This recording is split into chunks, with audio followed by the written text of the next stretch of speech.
We're going to jump into trigonometric functions and their derivatives. And there's a couple ways that we can approach looking at this, but let's prove or figure out what the derivative of cosine x is and what the derivative of sine x is. And then we can prove the other ones based off of the techniques of derivatives that we found, because those other trig functions can be rewritten as a quotient of trig functions.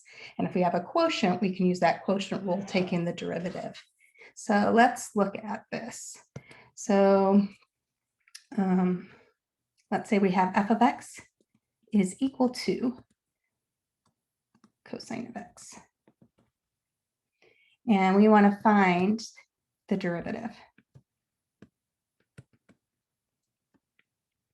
So we're going to find the derivative by going through this with the definition of derivative. So we're going to look at the limit here as h approaches 0 of our function f of x plus h. So that would be cosine of x plus h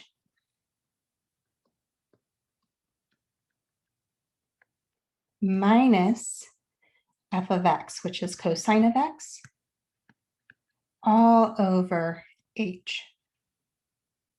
So this is where we need the trig identity. Notice we have cosine of a sum of two angles, or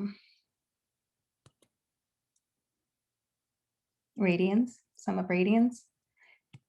It doesn't have to be angles.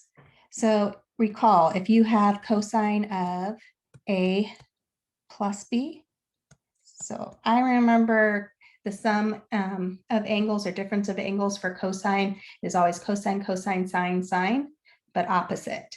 Where if this was a sine of a sum or difference of angles, it is always sine, cosine, cosine, sine. And it's the same sign in between. So that's just how I memorize this. And so I know then this would be cosine of A, cosine of B, opposite sign in between, minus sine A, sine B.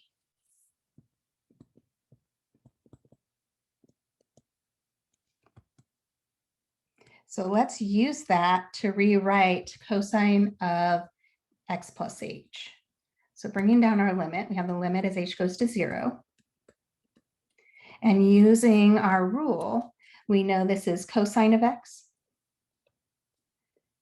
cosine of h, minus, oops, minus sine of x, sine of h. And then we have this minus cosine of x, all over h.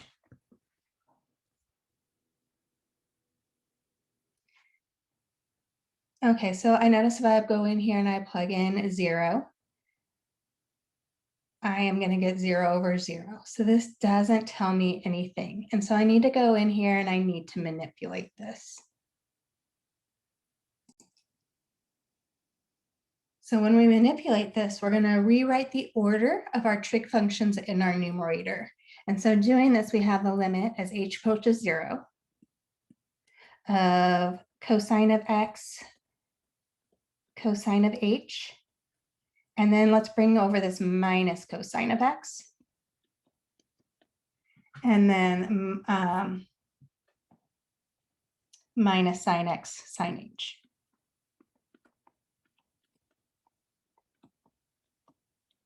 All over h. So if we group these first two terms together, notice that we can factor out a cosine of x. So let's go ahead and do that. And also, while we're doing that, we're going to rewrite this as two separate fractions. And so we have the limit as h goes to 0, pulling out a cosine of x. I would have a cosine of h minus 1. This is all over h. Then this minus, so this is where I'm breaking it up as two separate fractions, minus this sine of x. And maybe we might as well just do the limit here too. Limit as h goes to 0, because we can break this up with rules of limits. So sine x, sine h, all over h.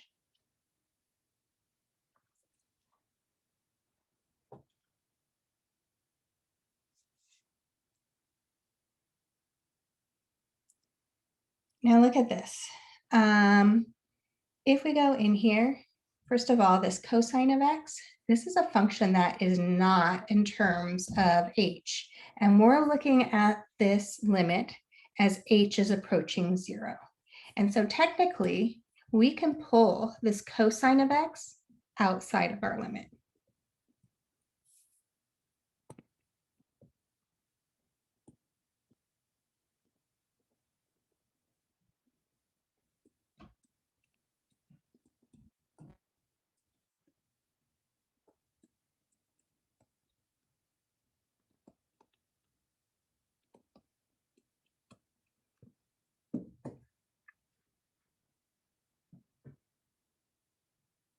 Okay, so those, same idea actually with this sine of x. Sine of x right here is not a term with h in it.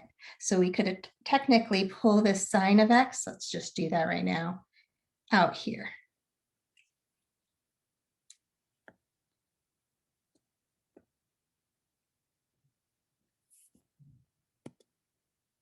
So minus the limit, actually sine of x.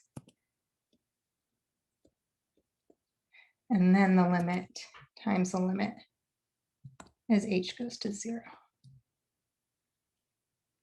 So this should kind of look familiar to you. Both of these should now kind of look familiar to you. So these were trigonometric limits that we had looked at in the past.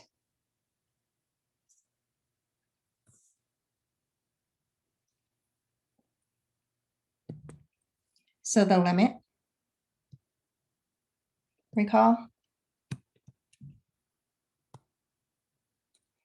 as h goes to 0 of cosine of h minus 1 all over h, this was equal to 0. And if we looked at the limit as h goes to 0 of sine of h all over h, remember this one was equal to 1.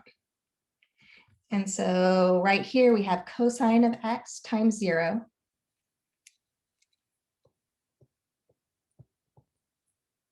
when we take that limit, minus sine of x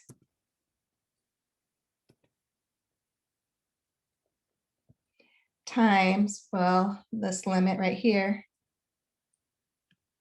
that was equal to 1 times 1.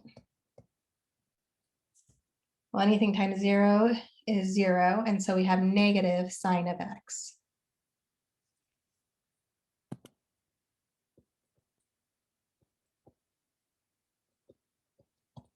So the derivative d dx of the cosine function, cosine of x, we found is equal to the negative of sine of x.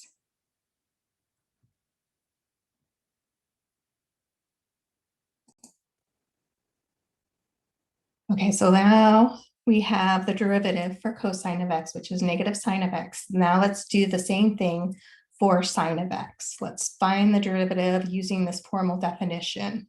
And so this time when we did it for cosine of x, we had needed this trigonometric identity of the sum of angles. When we plug this into our formula and we're using sine, we're going to need to know, how do we do sine of a plus b? So sine was sine, cosine, same sign in between. So this would be sine A cosine B. Then we same sign plus, and then we flop them. So I took sine of A already, I need sine of B, and it doesn't matter the order. So sine B cosine A.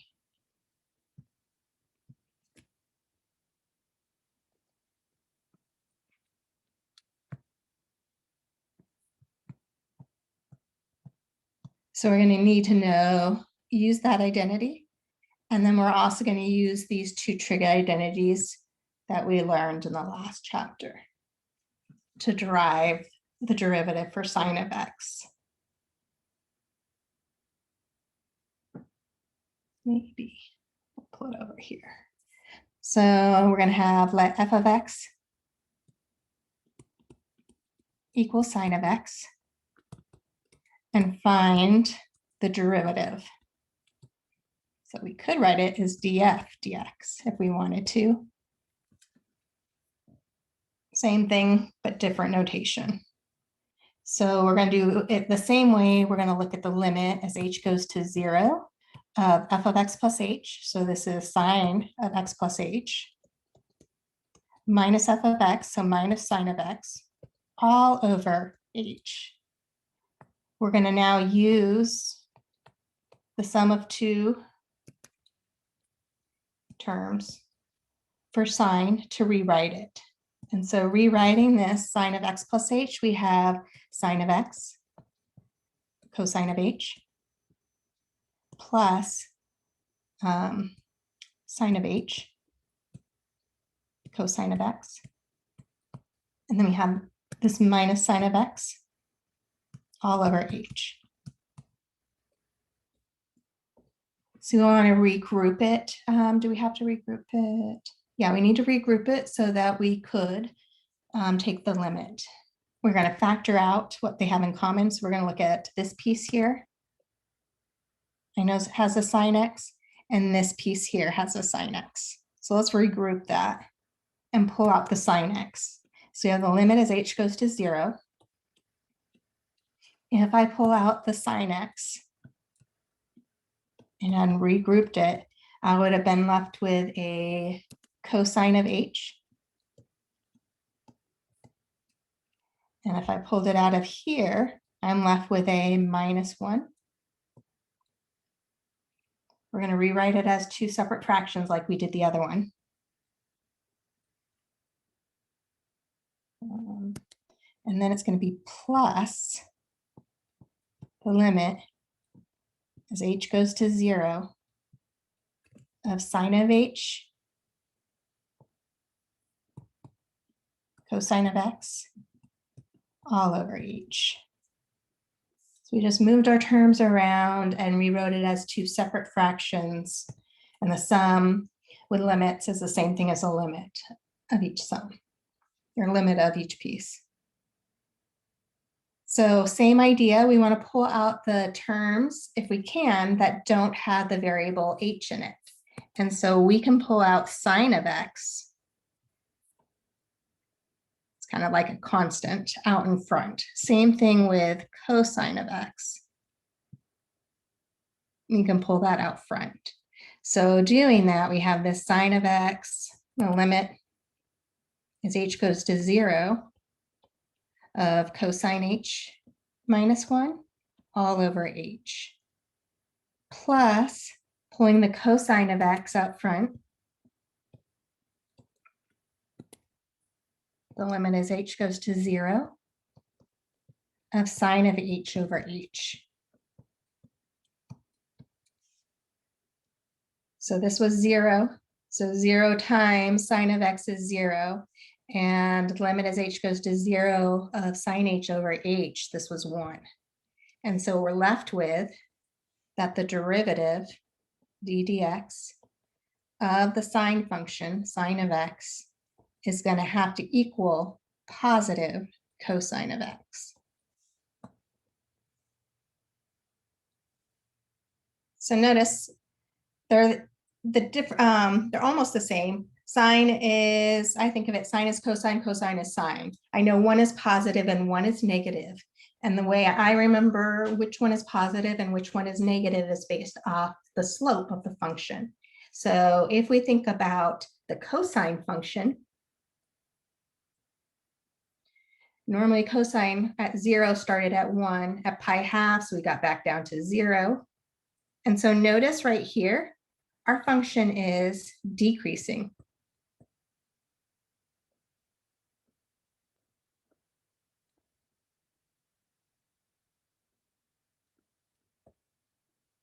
Then that tells me then the the slope is negative.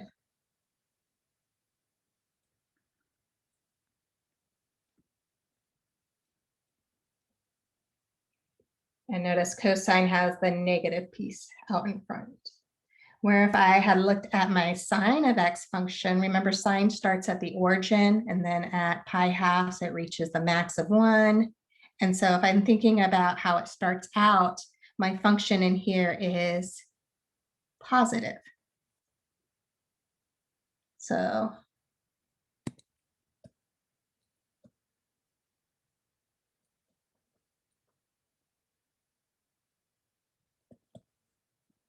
and notice in here, derivative of sine had the positive sign in front.